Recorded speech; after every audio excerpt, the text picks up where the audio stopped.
कन्नड भाषाको लाइन सुनाउनुभन्दा अगाडि यसको म हजुरहरूलाई नेपालीबाट सम्झाउँछु के भन्न गइरहेको छु भनेर। दाइ, मैले हजुरको घरमा मेरो नयाँ कपडा बिर्सेर आएछु। हजुर आउँदाखेरि लिएर आउनुहुन्छ?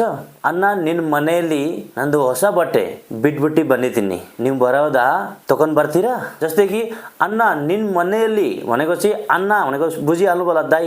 निन मनेली भनेको चाहिँ तपाईको घरमा नानो ಹೊಸ बट्टे भनेको मैले नयाँ कपडालाई बट्टे भन्छ। ಹೊಸ भनेको नयाँ, बिटबिटी बन्निदिनी छोडेर आएछु। निबु बरावगा तपाई आउँदाखेरि वा तिमी आउँदाखेरि तखन बर्तिरा लिएर आउनुहुन्छ। बुझ्नुभयो? यसरी बोलिन्छ। अब अर्को एउटा लाइन हजुरलाई म सुनाउँदै छु।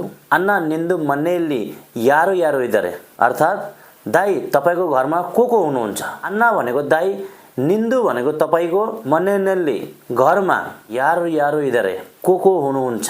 बुझ्नुभयो? अब साना साना लाइन सुन्नुहोस् कन्नड भाषाका। इल्ली बन्नी यहाँ आउनुहोस्, अल्ली होगी त्यहाँ जानुहोस्, इल्लीइन्द बन्नीतिर कहाँबाट आउनु भएको, केल्साइन्द यावगा बन्नीतिर कामबाट कतिखेर आउनु भएको। यो त मनेली है ना नाइदे, आज घरमा के छ खाना? नाले नन्दु मनेली बर्तिरा, भोलि मेरो घरमा आउँछौ? नाले नन मनेली बरला, भोलि मेरो घरमा आउनुहुन्न? आना नाले मरिबेडी नन मनेली बर्लेबेको। आना भनेको चाहिँ दाइ भइहाल्यो, नाले भनेको भोलि, मरिबेडी भनेको चाहिँ नबिर्सिनुहोस्, नन मनेली भनेको चाहिँ मेरो घरमा, बर्लेबेको भनेको चाहिँ आउनै पर्छ। भिडियो राम्रो लाग्यो भने चाहिँ मैले अघि नै भनिहालेँ, लाइक कमेन्ट सेयर गरिदिनु होला। हजुरहरूले मेरो भिडियो धेरै धेरै मन पराइदिनु भइरहेको छ।